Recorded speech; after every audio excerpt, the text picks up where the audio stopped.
পৃথিবীর সবচেয়ে দামি ব্যক্তি আদম আলাইহিস সালাম থেকে শুরু করে আজ পর্যন্ত যত মানুষ পৃথিবীতে জন্ম নিয়েছে তার ভিতরে সবচেয়ে দামি ব্যক্তি হচ্ছে নবী মুহাম্মদ মুস্তাফা সাল্লাল্লাহু আলাইহি সাল্লাম।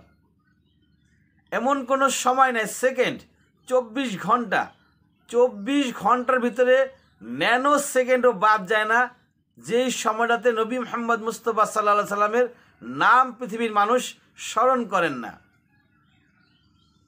সর্বক্ষণ ওনার কথা মানুষ স্মরণ করে, ওনার জিকির করা হয়। নবী মুহাম্মদ সাল্লাল্লাহু সাল্লামের জিকির করা হয়, 24 ঘন্টা জিকির চলে। কোনো না কোথাও না কোথাও জিকির চলছে তো চলছেই, তার নামে দুরূদ পাঠ করা হচ্ছে। পৃথিবীর কোথাও না কোথাও তার নামে দুরূদ হচ্ছেই, ন্যানো সেকেন্ডও বাদ যায় না তার নামে দুরূদ হয় না, তার প্রশংসা হয় না, তার সুনাম হয় না, তার গুণগান হয় না। একজনই ব্যক্তি আছেন পৃথিবীতে, এবং এই নবী মুহাম্মদ মুস্তাফা সাল্লাল্লাহু আলাইহি সাল্লামের দুরূদ পাঠ করে, যদি একবার কেউ দুরূদ পাঠ করে আল্লাহ পাক তার 10টি মর্যাদা বৃদ্ধি করে দেন। ভাবা যায়? আপনি দুরূদ পড়বেন একবার, আপনার মর্যাদা বৃদ্ধি করা হবে 10 বার। এবং যেই ব্যক্তি দুরূদ পাঠ করেন তার ছবি, তার নাম, তার ছবি, তার পিতার নাম, পিতার ছবি সহ নবী মুহাম্মদ মুস্তাফা সাল্লাল্লাহু আলাইহি সাল্লামের কাছে পৌঁছায় দেওয়া হয় যে আপনার নামে এই ব্যক্তি দুরূদ পড়েছেন। যদি আপনি বেশি থেকে বেশি পরিমাণে আল্লাহ রাসূলের দুরূদ পাঠ করতে পারেন এবং বেশি থেকে বেশি পরিমাণে আপনার চেহারা নবী মুহাম্মদ সাল্লাল্লাহু আলাইহি সাল্লামের কাছে পৌঁছে যাবে, এবং তাতে করে কাল কিয়ামতের ময়দানে আল্লাহর নবী আপনাকে চিনতে ভুল করবেন না। আর যদি সেদিন আপনাকে চিনে ফেলেন তাহলে আপনার আর কি দরকার আছে? এই একজন মাত্র ব্যক্তি যার বিরুদ্ধে যদি কোনো কথা মানুষ বলে সমস্ত পৃথিবী কেঁপে ওঠে, আর কোনো দ্বিতীয় কোনো ব্যক্তি নাই। এই একজন ব্যক্তি নবী মুহাম্মদ মুস্তাফা সাল্লাল্লাহু আলাইহি সাল্লাম, যার নাম শুনলে আমরা দুরূদ পাঠ করি। যদি কেউ নবী মুহাম্মদ মুস্তাফা সাল্লাল্লাহু আলাইহি সাল্লামের নাম শোনার পরে দুরূদ না পাঠ করে তাহলে তার উপরে লানত, সে ধ্বংস হয়ে যাবে।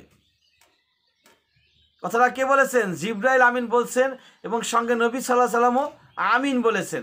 তার মানে নবীর নাম শুনলে অবশ্যই সাল্লাল্লাহু আলাইহি সাল্লাম মিনিমাম এই দুরূদটা পাঠ করতে হবে। কবি, সাহিত্যিক, লেখক, এনারা নবী মুহাম্মদ মুস্তাফা সাল্লাল্লাহু আলাইহি সাল্লামের সম্পর্কে কবিতা লিখে, তার জীবনী লিখে, তার ইতিহাস লিখে, তার কালচার লিখে নিজেদেরকে ধন্য মনে করেন।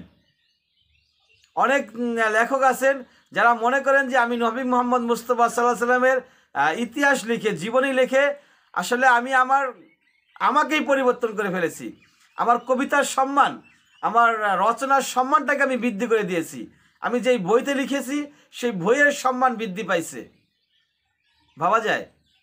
যেই ব্যক্তির নাম নিলে নিজে সম্মানিত হওয়া যায়, যেই ব্যক্তির কবিতা লিখলে ওই কবিতার সম্মাননা পায়, যেই ব্যক্তির জীবনী লিখলে যেই বইতে লেখা ওই বইয়ের মর্যাদা আল্লাহ পাক বৃদ্ধি করে দেয়। ভাবা যায়? এই একজন মাত্র ব্যক্তি ছিলেন যাকে তার আপনজনরা সবচেয়ে বেশি ভালোবাসতেন।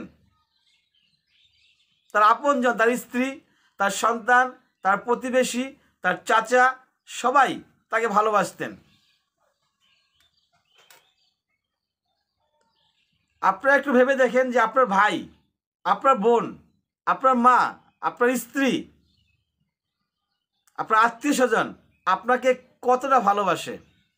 যতটা ভালোবাসে তার চাইতে বেশি সমালোচনা করে থাকেন।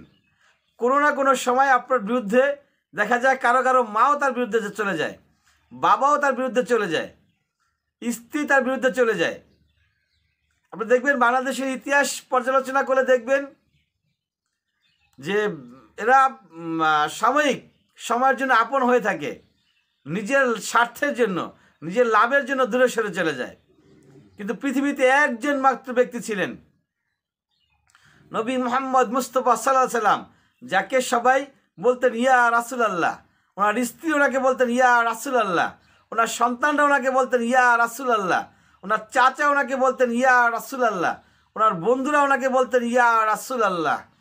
সম্পূর্ণ সম্মাননা দিয়ে ওনার সাথে কথা বলতেন।